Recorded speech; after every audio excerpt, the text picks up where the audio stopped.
The following program has been pre-recorded, so please don't call in at this time. If you wish to participate in the program, tune in at 5 p.m. every Wednesday for A Pause for Thought on Baton Rouge Community Radio.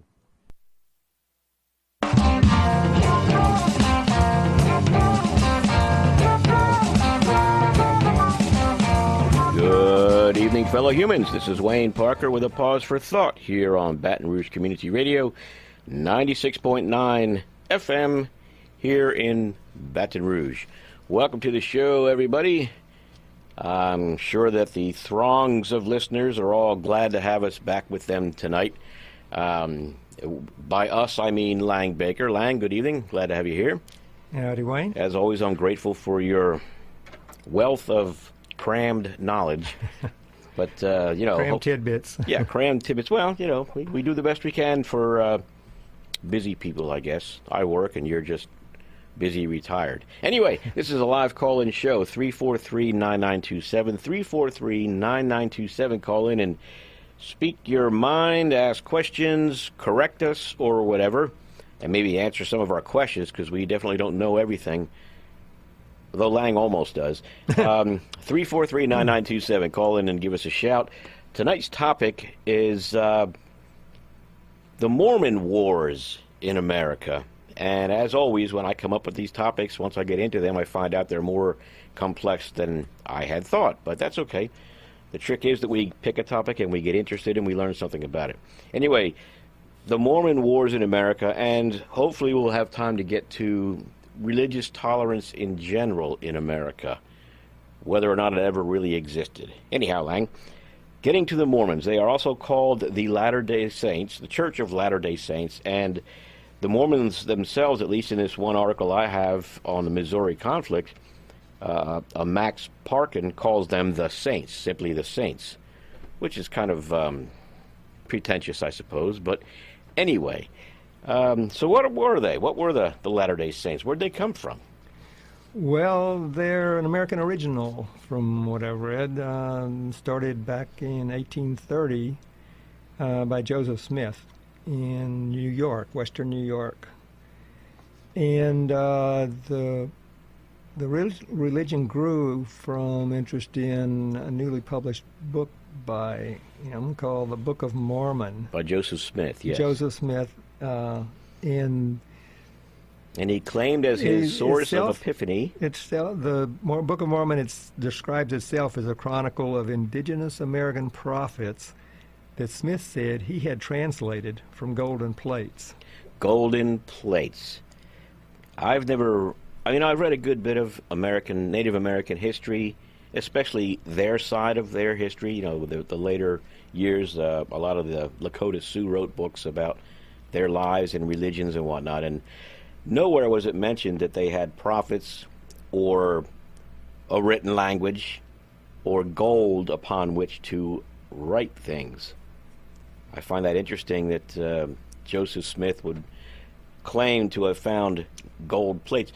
Where are they now? Are they enshrined in the? I have no idea. Oh. I was focused on the wars, and so this is kind of like some side dressing I passed on the way of looking for stuff about the wars, and I didn't follow that thread. Yeah, well, you did better than I did, because I didn't think of finding out exactly what their religion was. My knowledge was that God spoke to Joseph Smith directly and told him, and maybe that's the later history. I don't know, but I don't know, because that's what I remember being told when I was in Idaho Falls in the Navy. I remember being told and seeing a picture actually of him with God's light shining down on him, and praying, and he was being given his instructions or the new religion at that point. Yeah, maybe he was given assistance in translating. I don't know. Translating the Native American written language that didn't exist. Whatever.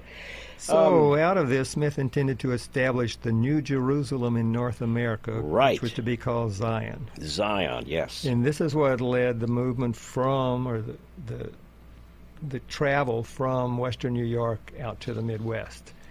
And Zion was to be an area that the eastern edge of it was over in Ohio, which is where they stopped to found a town there, which was the center for the Mormons at first. And then the center of the state was to be in Missouri. And they were going to build that's where they their were going to temple go there. build the Yeah. temple, and so they also started settlements over there, but initially the Ohio on the eastern side of it was where the greatest concentration of their population was. But later they ran into troubles there. And In Ohio? Yeah, from what I was seeing, there was a scandal. That's right. They had a bank. In 1838, a financial scandal Yeah. for a bank they had. Kind of reminiscent of, or a precursor to, the Vatican Bank now. And they've had plenty of scandals, too, where they're big enough to kill off the people that are at the center of it. But no offense meant.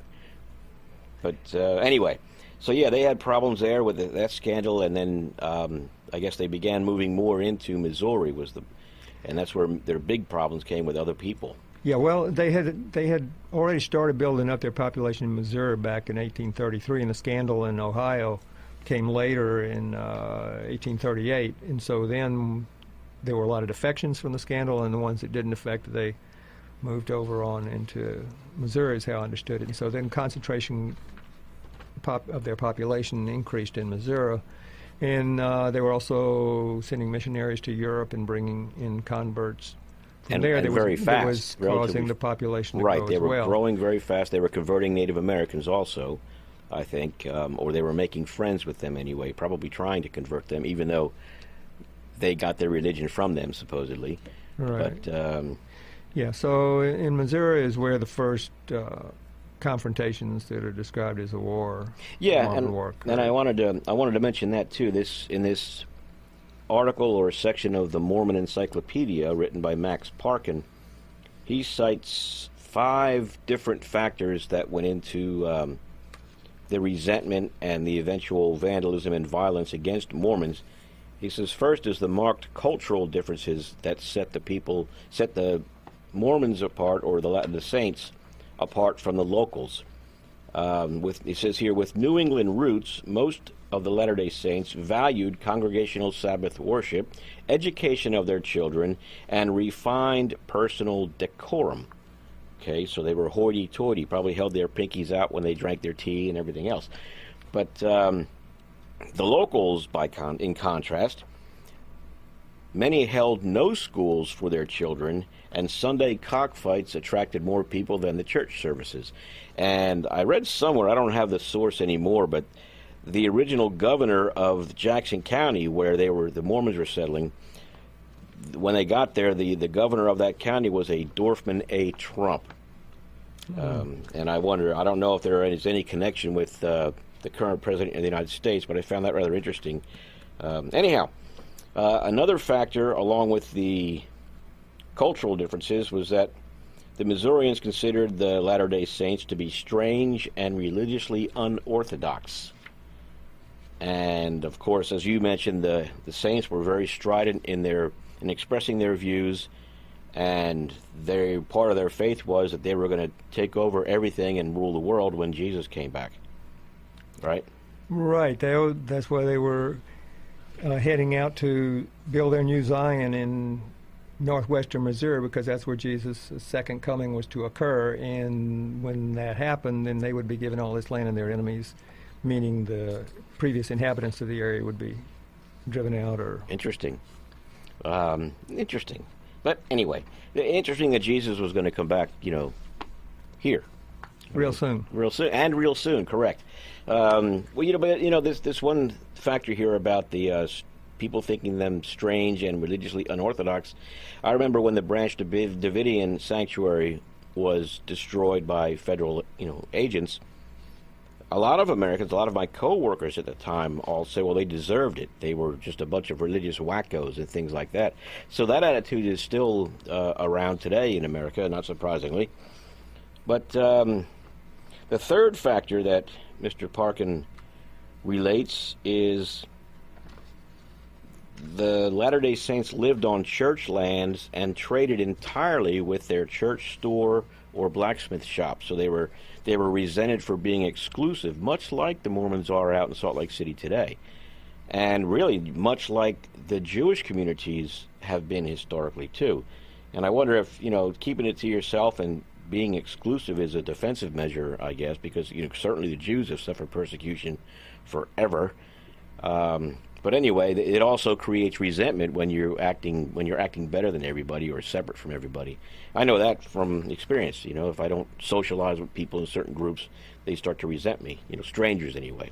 But anyhow, fourth issue was the fear that the Latter-day Saints might provoke battles with either the slaves or the Indians, because apparently they were definitely, according to this, siding with the Native Americans and helping them.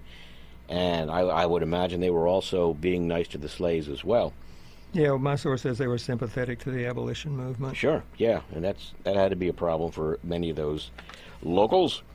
And the last issue that Mr. Parkin mentions is the fear of losing political control by the rapidly increasing population of Latter-day Saints, and that rings true today with people's fears of non-white immigration to America.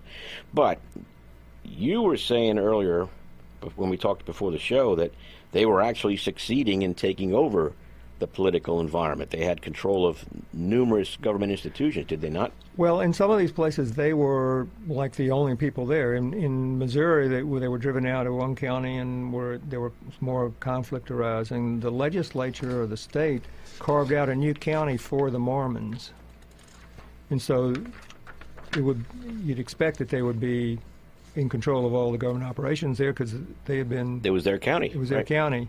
And they were given a charter for a city after they went across to Illinois when they'd driven out of Missouri. The state legislature there issued a charter for their city. That was Nauvoo. Right. That was where Nauvoo came from, yes. Yeah. Okay, yeah. But, so, they had the county militia, they had it. In Nauvoo... well, I was talking about Missouri. It's still in Missouri here. Yeah, in Missouri, yeah, they had their own militias. I take it from what I was reading, where they were describing the militias as like the militia was a county organization. Right. Each county, or some of the counties, they had a county militia, and the authority of the militia was only within the county, and they were told, well, you can't cross and go over to the next county and get involved what's going on over there and the battles they're having between the Mormons and the non-Mormons. But some of them went and crossed the boundary anyway just to get into the fight. Yeah. Yeah. So the Mormons had their own militia as well. Right, simply because it was a county thing, and they ran the county, right. Yeah. And it's interesting you mentioned that about the militias, because this was in the 1830s, maybe late 1820s, so the Second Amendment was already part of the Constitution, and it mentions militias, and at that time it was county organized and trained militias with a command structure and everything, and those no longer exist. So, but anyway, I digress. Yeah, in Missouri at least, these were county militias. I don't know if there were other states that had a state militia or what. I know more recently there was a militia movement, like Montana was forming the Montana militia back. Right, but they were hardly organized and trained with an established power structure. Yeah, they weren't part of the government, right. but they were claiming this lineage of militias for the local control and assertion of authority.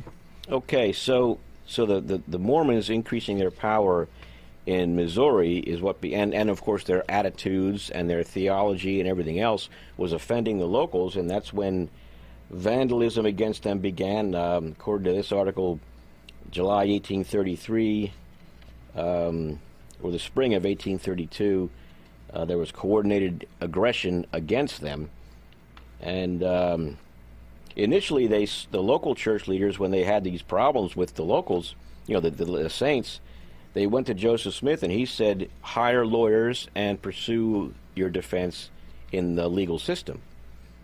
And so instead, at Whitmer Branch in 1833, a mob demolished houses, whipped the men, and terrorized the women and children, and just drove them all out. And for a week, Mr. Parkin says here,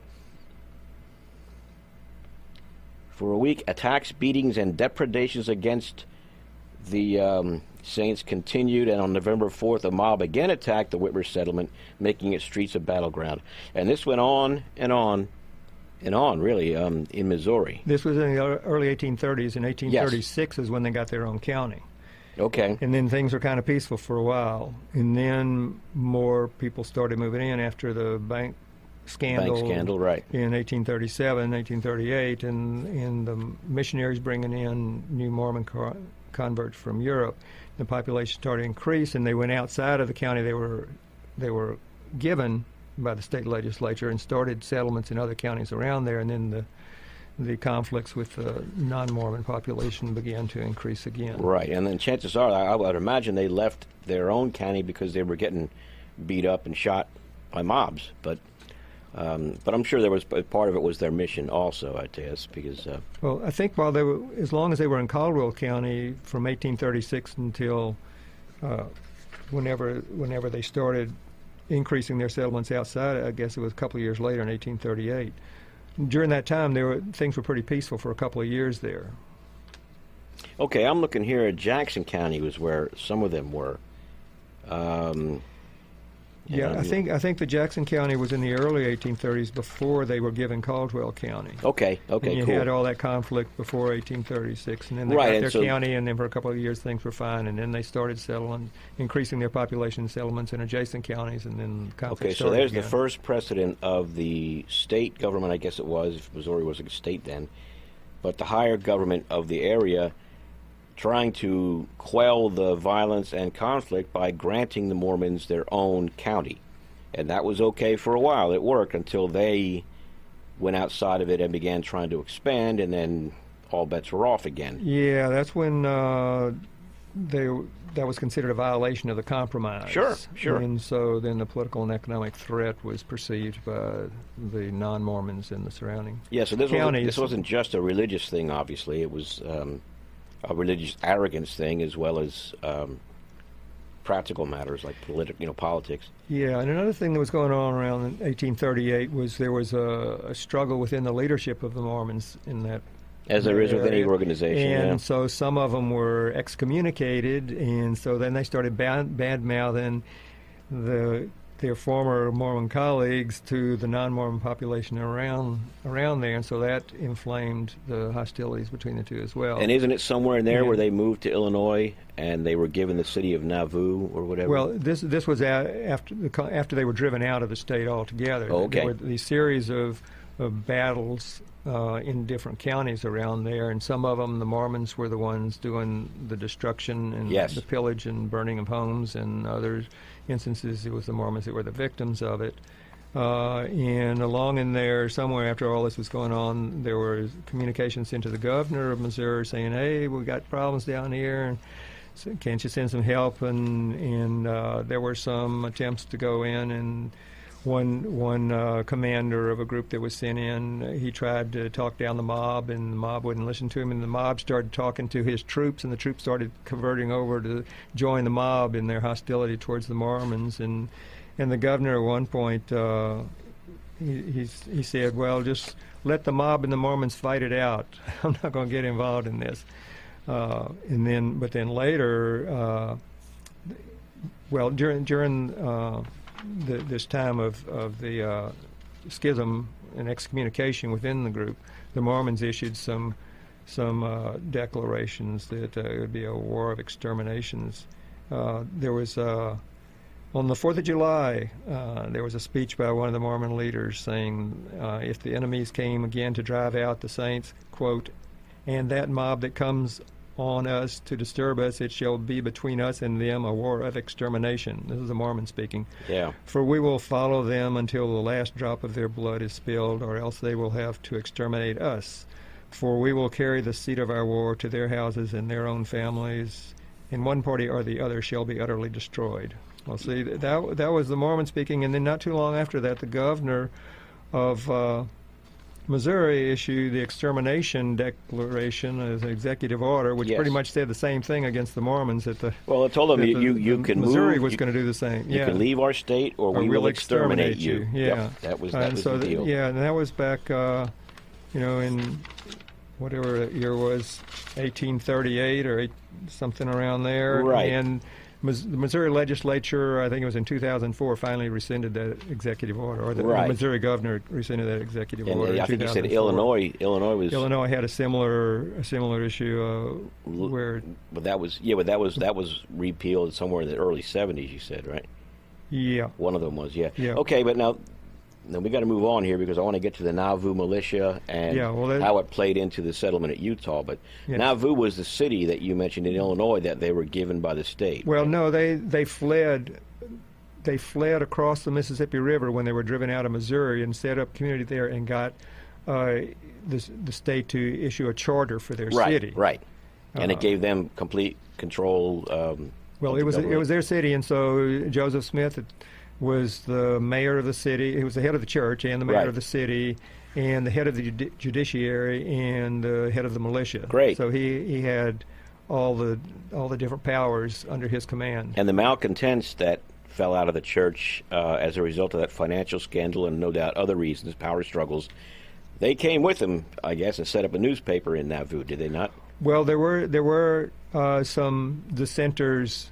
I'm not sure it was the dissenters in the previous occasions, but there were some. Play along. They were kicked out there in Illinois, and so they set up a newspaper independent of the Mormon Church, and they were going to publish some revelations, exposés about the polygamy practices and the theocracy doctrines.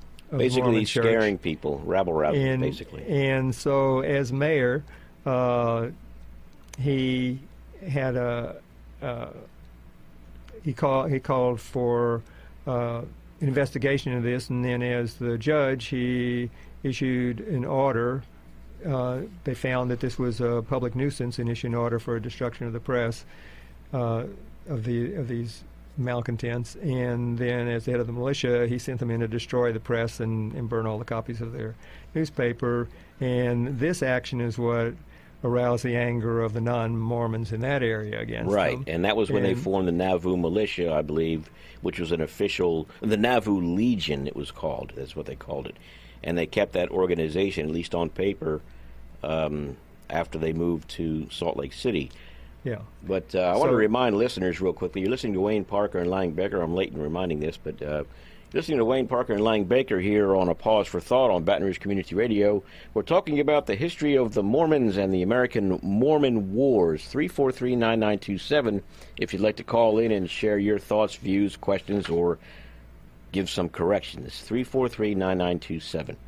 So after this event in Illinois, Joseph Smith was arrested, going to be tried for treason, and the angry mob came and broke into the jail. Broke in and murdered him and his brother. And his Right. brother was to be the successor. So then there was this crisis of, well, who's going to be in charge of the church now that both Joseph and his brother have been killed? And Brigham Young piped up and said, "I'll make the sacrifice and become leader." And that's when Brigham Young became the head of the church and said, well, I think it was, the way it's reported is that Joseph Smith had already said, well, we need to go on out to build our city on the top of the Rocky Mountains. And so that's when... But, that must have been something he came up with later, because I thought that their Zion was going to be in Missouri. Right. So, okay, well... Yeah, so I don't know the ins and outs of all that. I'm sure... gathered these tidbits in my They're probably sitting somewhere, probably sitting in the same place where the golden tablets are that the Native Americans engraved with their religion. Anyway, that's what put him on the trail to what is now Utah. And I remember learning in school, and I don't know how true this is, but I learned it in school. But they didn't know that the Great Salt Lake, was a salt lake. Brigham Young saw it from the height of a mountain somewhere, and said, "Hey, that looks like a cool place to settle," and brought everybody out there. And that's when they found out, oh, nuts, it's salt water. But I was out there back in the late 70s, early 80s. I saw it, and it was, you could see the salt caked all around the banks because it's a stagnant lake, I guess. It has no outflow, right? Yeah, it's the Great Basin, so all the water that flows in that watershed goes down. Yeah, I wonder what its elevation is now, given all the reservoirs that are drying up.